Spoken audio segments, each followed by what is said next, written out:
যাবে, সব কয়টা হবে দুনিয়ার দলের স্বার্থে। দুনিয়ার বাতিল 72 কুল্লুহুম ফিন্নার। এরা ইসলাম মানার দাবি করবে কিন্তু দলের স্বার্থে তারা উল্টা ব্যাখ্যা করবে। ইসলাম মানার দাবি করবে কিন্তু দুনিয়া লাভের স্বার্থে তারা ইসলামের অপব্যাখ্যা করবে। এই জন্য বাতিল 72 তারা জাহান্নামী। আমি আখেরি নবীর সাথে যাদের মিল রয়েছে, নবীজি বলেন তারাই জান্নাতি ফেরকা। আল্লাহু আকবার বলেন।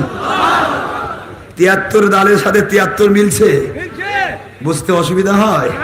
এবার আপনারা আসেন, আমি শেষ পর্বে আসতেছি। আব্বা মাত্র আর আধা ঘন্টা টাইম আছে। খুতবা তো দেয়নি, খুতবা দিলে তো ওইদিকে আধা ঘন্টা চলে যেত। তা আমি আপনাদেরকে মোমেন সাহেব আব্বাদের কষ্ট দিচ্ছি? আচ্ছা, একটু বোঝেন। আমি প্রথম ডাল দেখাইছি, এবার আল্লাহর হাবিব বললেন আমার গোড়ার সাথে যাদের মিল থাকবে। সাহাবায়ে কেরাম বললেন ওমান হিয়া ইয়া রাসূলুল্লাহ, আল্লাহর বন্ধু কোন দলটি জান্নাতি জানতে চায় ইয়া রাসূলুল্লাহ। বুঝতে পারছেন না? ওমান হিয়া ইয়া রাসূলুল্লাহ সাল্লাল্লাহু আলাইহি ওয়াসাল্লাম।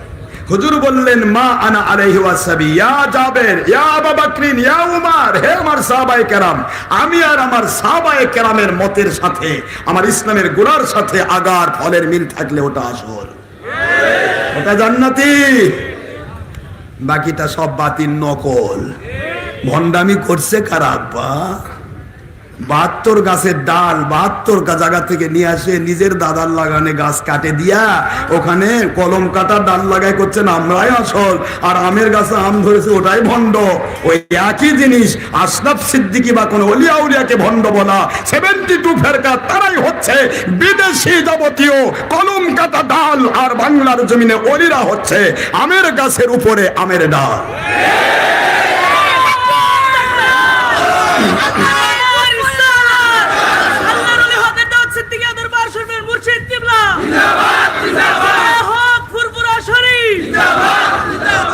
আমার কথা বুঝতে অসুবিধা হচ্ছে? আমি বাড়াতে চাচ্ছি না। আপনারা বলবেন হুজুর প্রথমে মিলাদ দিয়ে শুরু করলেন কেন? কারণ মিলাদ মানে হলো এমন একটা জিনিস, আপনারা আমার কথা কি বুঝতে অসুবিধা হচ্ছে? আপনারা ভাত রান্না বোঝেন, ভাতে যখন হয়েছে কিনা আম্মাদেরকে বলবেন, সোনামণি আম্মা জান মা বোন মেয়েরা ভাত রান্না করে তো, ওনাদের বলবেন যে আম্মা ভাত রান্না হয়েছে কিনা ভিতরে খামসি মেরে তুলে ভর্তা করা লাগে নাকি উপর থেকে একটা ভাত টিপলে বোঝা যায় এটা ভাত হয়েছে? ভাত টিপলে কয়টা টিপা লাগে? একটি ভাত টিপলে ভিতরে সব ভাতের খবর। মিলাদ হলো সেইটা। একটা মুফতি হক কিনা, সুন্নি নাকি অন্য কোম্পানি, এইটা প্রমাণ করার জন্য মিলাদ।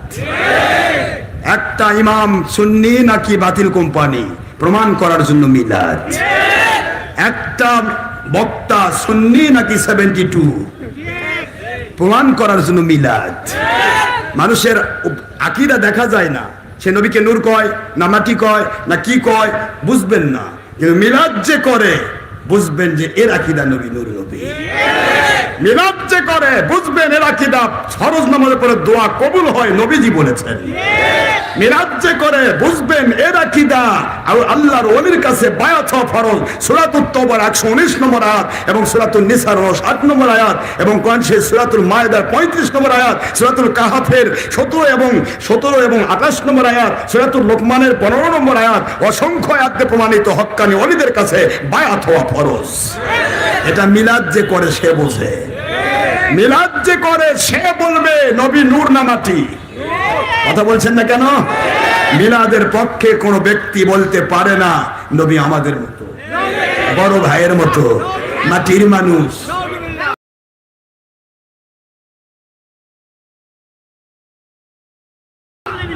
যেটা মিলাদ পড়ে না, কিয়াম করে না, ওটারই আকীদা নবী মাটির মানুষ, ওটারই আকীদা। সবে রাত না করলেও হয়, ফরজ নামাজ পড়ে দোয়া না করলেও চলে, ওটারই আকীদা।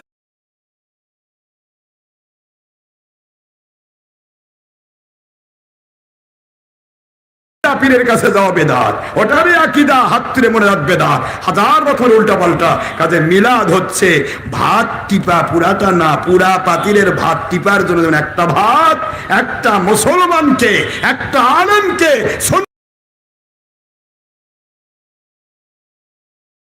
সুন্নিয়তে মিলাদের আলেম প্রমাণ করার একটাই সিম্পটম, একটা ভাগ, তার নাম মিলাদ আর কিয়াম।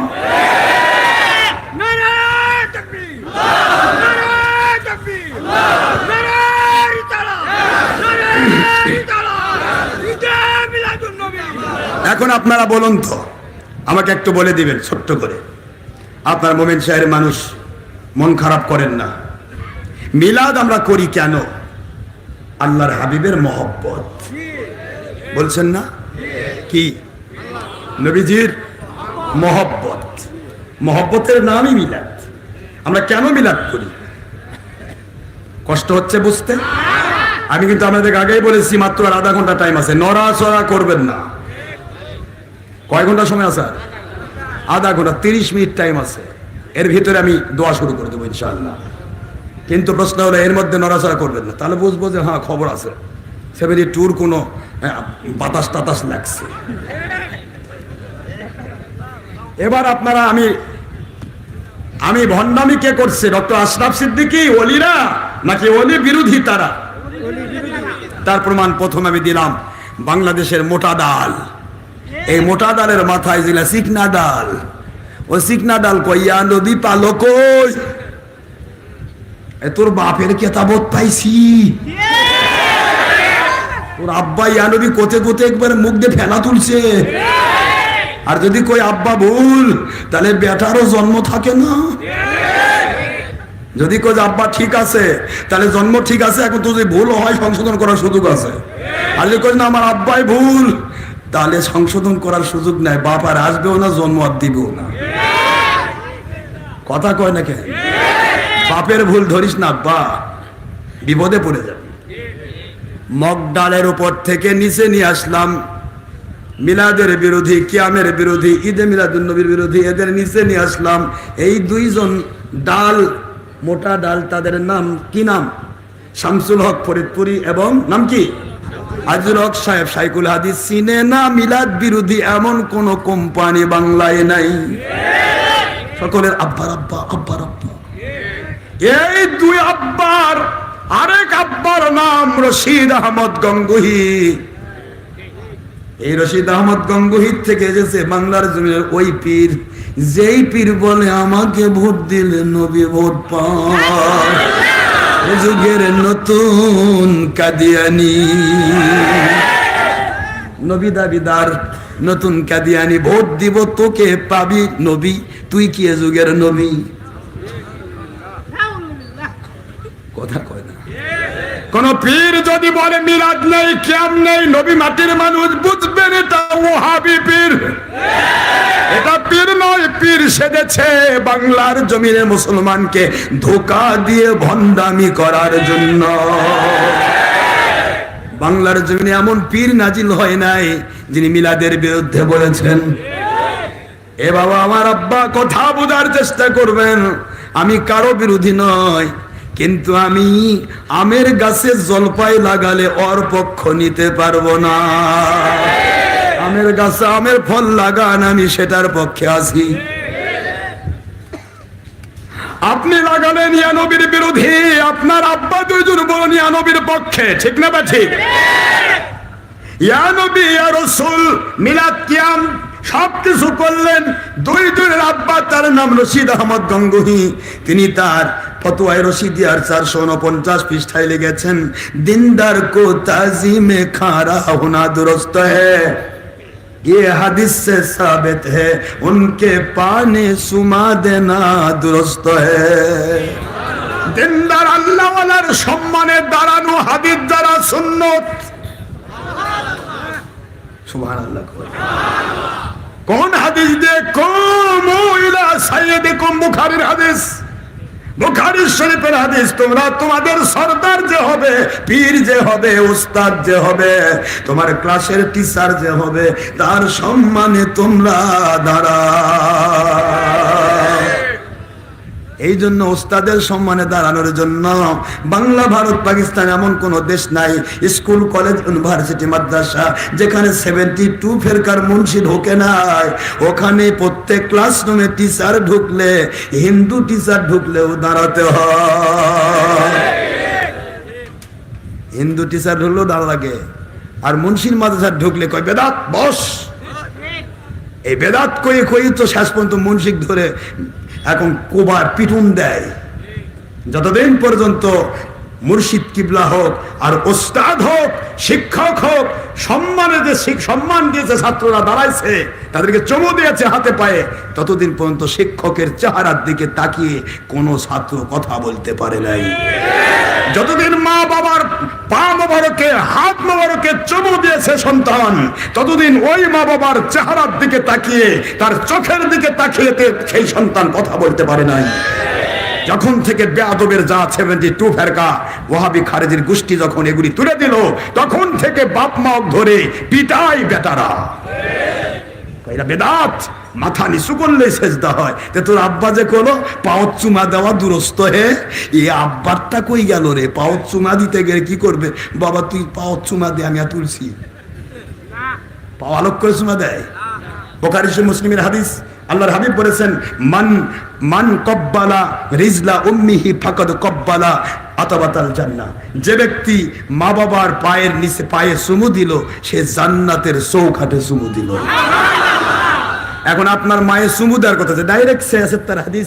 আল্লাহর হাবিব বলেছেন কব্বালা, যে চুমু দিল, রিজলা পা, উম্মিহি তার মা।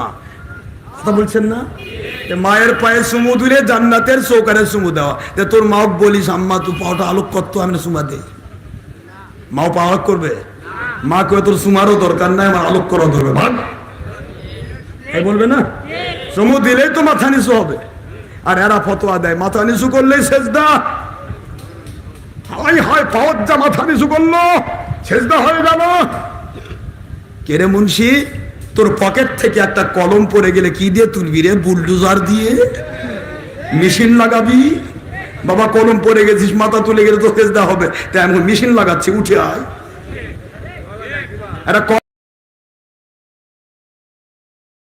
কলম পড়লে মাথা নিচু হয়, ধান লাগাতে গেলে মাথা নিচু হয়, ধান কাটতে গেলে মাথা নিচু হয়, ধানের আগাছা দমন করতে মাথা নিচু হয়, আলু লাগাতে মাথা নিচু হয়, আলুর নিরাতে মাথা নিচু হয়, আলু বাঁধতে মাথা নিচু হয়। কথা বলছেন না কেন?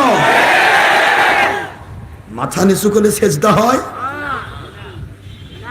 ডের ব্যাটারি মুন্সিরা শুরু করছে কি? মাথা নিচু বলে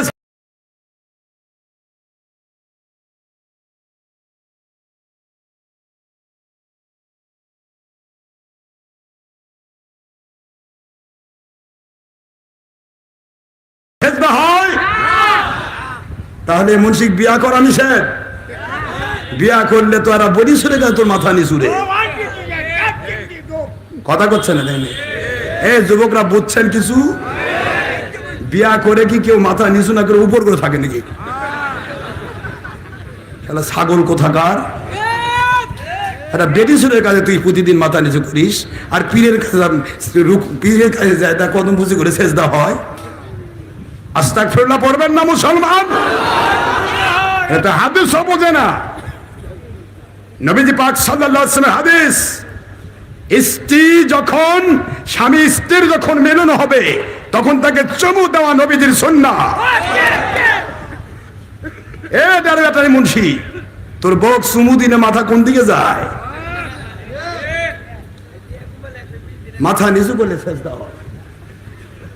আর আমি যখন বলি তখন অস্বাভাবিক মন্দ বিতর্কিত লাগে না, কলিজায় লাগে। উল্টা পাল্টা করছিস, এখন সিধা করে দিলে কলিজাত লাগে। আমার বাবাজিরা, আপনাদের খেদমতে আরজ করব, নবীজি ছোট থেকে নিলেন, বললেন মায়ের পায়ে চুমু দিলে জান্নাতের চৌকাঠে চুমু দেওয়া। হুজুর বললেন মা আসতো না তোর বাবা বিয়া না করলে, এই জন্য তোর বাবার পায়ে চুমু দিলে জান্নাতের ভিতরে ঢুকে যাওয়া। সুবহানাল্লাহ কন্যা তোরে। আর কিয়ামতের দিন মা বাবাও যদি তোমার পাশে থাকবে না, ইয়াউমা ইয়াফিরুল মারউ মিন আখিহি ওয়া উম্মিহি ওয়া আবিহি ওয়া সাহিবাতিহি ওয়া বানিহি লিকুল্লি ইমরিইন মিনহুম ইয়াউমা ইযিন শানুন ইউগনি। আল্লাহ বললেন কিয়ামতের দিন মা বাবা সন্তান থেকে পালাবে, সন্তান মা বাবা থেকে পালাবে, ভাই বোন আপনজন কেউ যখন থাকবে না। বুখারীর হাদিস, কোরআন শরীফের আয়াত, সূরা তাওবার 119 নম্বর আয়াত, কুনু মা'আস সাদিকিন, সত্যবাদী আল্লাহর ওলিদের সাথী হয়ে যা। কারণ ওলিদের সাথে যারা থাকলো কিয়ামতের দিন আল মারউ মা মান আহাব্বা, বুখারী শরীফের হাদিস, কিয়ামতের দিন ওলির সাথে তুই জান্নাতে যাবি। জোরে বলেন সুবহানাল্লাহ। মা বাবা কিয়ামতের দিন পালাবে, ওই মা বাবার পায়ে চুমু দিলে যদি জান্নাতে যাওয়া যায়, সেই ওলিকে ভালোবাসবেন, ওলির সাথে আপনি নিজে জান্নাতে যাবেন, ওলি সেদিন আপনার পাশ ছাড়বে না। তাহলে ওলির পায়ে চুমা দেওয়া মা বাবার পায়ে চুমার দায়িত্বে বেশি ফজিলত। একটু জোরে বলেন সুবহানাল্লাহ। মায়ের পায়েও চুমু দেওয়া, বাবার পায়েও চুমু দেওয়া, ওলির পায়ে চুমু দেওয়া সবটাই হলো মর্যাদাপূর্ণ, তবে একটার পর একটার মর্যাদা বেশি।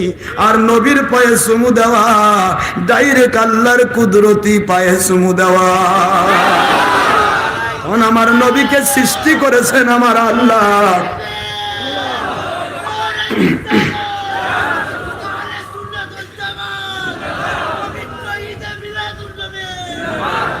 বাবাজিরা আমার নবীকে সৃষ্টি করেছেন কে? আল্লাহ।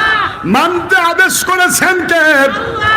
নবী আল্লাহর পরে শ্রেষ্ঠ কথা বলেছেন কে? আল্লাহ। সৃষ্টি জগতের সবকিছুর মূল হলেন আমার নবী। এই জন্য নবী পাক সাল্লাল্লাহু আলাইহি ওয়াসাল্লাম বলেন, দুনিয়ার মুসলমানেরা রে, যে ব্যক্তি কোন হক্কানি ওলির পিছনে নামাজ পড়লো, মান সাল্লা খালফা আলিমিন ইয়ানি আলিমান হাক্কা, হক্কানি উলিল আমর, ওলি আউলিয়া হক্কানি আলিমের পিছে যে ব্যক্তি নামাজ পড়লো, ফাকাত সাল্লা খালফি, সে আমি নবীজির পিছে নামাজ পড়ার সওয়াব পাইল। মান যারা আলিমান ইয়ানি আলিমান হাক্কা ফাকাদ জানানি, যে আমার হক্কানি মুনিল আমর ওলিয়া আউলিয়ার চেহারার দিকে তাকালো, আমি আল্লাহর বন্ধু ঘোষণা দিলাম, সে আমার চেহারা মোবারক দেখার সওয়াব পাইল। আল্লাহর বন্ধুর এই হাদিসকে মন্থন করে ইমামে রুমি বলেন, এক জামানা সোহবতে বা আউলিয়া, এক জামানা সোহবতে বা আউলিয়া, বেহতরাজ সাথ সোলে তোআত বেরিয়া, বেহতরাজ সাথ সোলে তোআত বেরিয়া।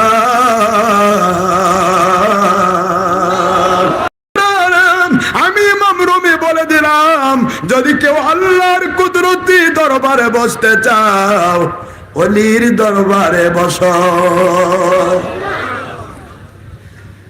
আর সেই ওলির কাছে যাওয়াই শিরক।